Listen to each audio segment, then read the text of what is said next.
Hello and welcome to another episode of the Curtis Zone, ladies and gentlemen. I am your host, Dylan J. Curtis, and I ask that you remember to hit the like and subscribe button for more content here on the Curtis Zone as we talk all things action-packed children's programming. Today we're doing yet another How Powerful Would Someone Be episode. We've asked ourselves, how powerful would Snake Eyes be if he had the powers of Floyd, Khrome, and Ermac? Let's get started, ladies and gentlemen. As always, remember to hit the like and subscribe button. Before we get started, I want you all to think of me as Huey Lewis, because you're about to hear the news. The first piece of news is this. It has been stated that fans all around the world have been making campaigns for a lot of fan casting. For starters, the most popular fan castings are Emma Roberts, who fans want to play want to take over for Margot Robbie as Harley Quinn for James Gunn's DCU. Personally, I think that wouldn't be too good. Aaron Taylor-Joy as Magic for the new X-Men project, and they want fans to star alongside her. Hilary Duff as Rogue for the new X-Men project. Personally, I think that Hilary Duff and Channing Tatum would look good standing together. Idris Elba as Spartan for a live-action Wildcats movie, and finally Michael Jai White as Black Lightning for James Gunn's DCU. These fan castings are just fan castings. Nothing is set in stone. Personally, if we keep bullying the companies, they'll do it, because I want to see Michael Jai White play Black Lightning. Speaking of Michael Jai White, here's a little news for all you fans of his. He has received the Bruce Lee Foundation Award, being the first non-Asian actor to win the award. Supporting him were Mark Dacascos, Chris Casamassa, and actor and former governor of California, Arnold Schwarzenegger. I thought that was pretty cool, okay? Come on, I'm a huge fan of his. The final piece of news is that former Green Arrow actor Stephen Amell has stated that he is open to returning to the role of Green Arrow for James Gunn's DCU. He also has stated that he's been in the gym ever since he learned that James Gunn will be taking over, and that he's excited for the role should James Gunn want him. Personally, I would love to see that too. Now, let's get started with this episode. We've asked ourselves, how powerful would Snake Eyes be if he had the powers of Khrome, Floyd, and Ermac, three of Mortal Kombat's top ninjas. Let's get started, ladies and gentlemen, and as always, like and subscribe. A+, baby. I see you, Drew. Let's kick it off, right. As far as Snake Eyes' origin goes, it has been told, retold, revamped, and reimagined over the years for at least since the 80s, okay? But the most popular version of his origin came out in The Silent Warrior, the G.I. Joe comic books. Now, the Snake Eyes origin movie did a little bit of his origin goes, but here's how we're gonna tell it. It's the most popular version of it, and it goes like this. Snake Eyes was once an orphan child whose parents were killed, and he was living on the streets and learning how to defend himself. This was until he would run into the Arashikage ninja clan, who trained him how to be a ninja from age 9 to age 22. He rose so high in the ranks that he reached the title of Ninja Master, and he started training characters such as Kamakura, Jinx, and Scarlet. But however, little did he know, Scarlet was part of the Joes, who are a global anti-terrorism group working together against the group Cobra. Once joining the Joes, Snake Eyes would be part of a global terrorist group, and he would train others in the ways how he was trained, such as hand-to-hand combat, weapons, explosives, stealth tactics, the whole 9 yards. Also, Snake Eyes would train Duke, Kamakura, Tunnel Rat, Roadblock, and briefly he would train Wild Bill. That's just the tip of how good he is, though. Let's talk about how powerful he is, though.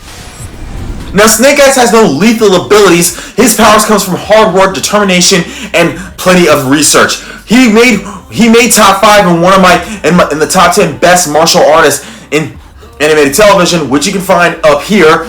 Snake Eyes has training in ninjutsu, taekwondo, the list goes on for days, my friends. He is skilled with swords, throwing knives, shurikens, bows and arrows, guns, explosives, tactics, stealth tactics, the list goes on for days. As far as feats of speed go, Snake Eyes has been known to make quick escapes quicker than Batman, which is no minor feat. Speaking of that feat of speed, I refer you to G.I. Joe Renegades when he quickly escaped a trap that was when he was being put in chains in order to escape Zartan.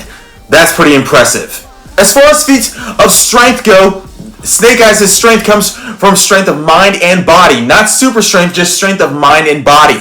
He once fought off a robot by himself in a room that was designed to never let anything touch it. The guy once destroyed a giant robot. That was in G.I. Joe Renegades, which is pretty cool. As far as feats of agility go, Snake Eyes has pretty great agility. I refer to you in G.I. Joe Sigma 6 when he and Storm Shadow were moving so fast and jumping so high from tree to tree, slicing up a boulder with their swords and basically shattering that boulder into nothing but sand and dirt, which was pretty cool, seeing as though Snake Eyes and Storm Shadow are rivals. Yes, I said they're rivals.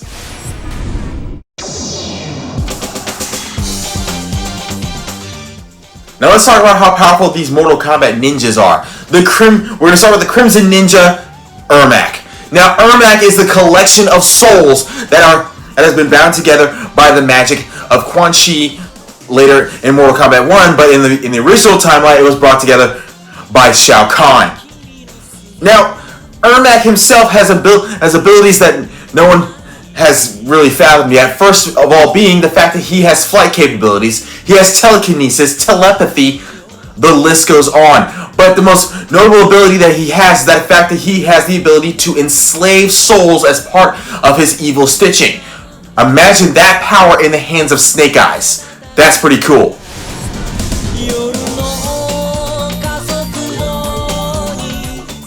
Now, we talked about Floyd and Khrome before on my Who's Your Favorite Ninja episode, which you can find up here, but here's how Floyd's powers go. I talked about them before. I want you to imagine Floyd as if Poison Ivy had a baby with Kurama from Yu Yu Hakusho. Floyd is basically has the ability of telekinesis. He's a hippie with telekinesis ability, meaning that he can control plants and everything connected to the plants themselves. So Floyd has the ability to control flowers, which means that he can use the pollen to poison anyone, anywhere. So imagine this power in the hands of Snake Eyes. How powerful do you think Snake Eyes would be?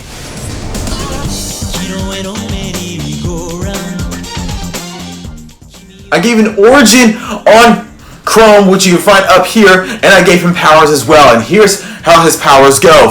Khrome is basically, imagine him as Terminator's T-1000 had a child with Magneto from X-Men. He has ferrokinesis. He can create magnetic fields and manipulate all forms of metal. But he also has the ability to turn the metal in his body into weapons. He can shoot needles and throwing stars out of his hands. He also has the ability to transform his body into swords, hammers, maces, axes. The list goes on for days. And because he has metal capabilities, he can also control the metal in another person's body, but only at a limited form. Meaning that he cannot control it as well as he can control his own metal. That's pretty cool. Thank you so much for joining me here on the Curtis Zone, ladies and gentlemen. But now it is your turn. Get in the comment section down below and tell me how powerful you think Snake Eyes would be if he had all this stuff combined to his own power. Personally, I think he'd be pretty freaking cool. He'd be pretty powerful, pretty dangerous. That's just me talking. I don't know about y'all. Get in that comment section, ladies and gentlemen. And remember to answer the questions and or complete the challenge that's in the description below. I will see you guys very soon with my next episode that you can see down there. And I hope that you guys are ready for it because it's going to be pretty cool. See you soon. Peace.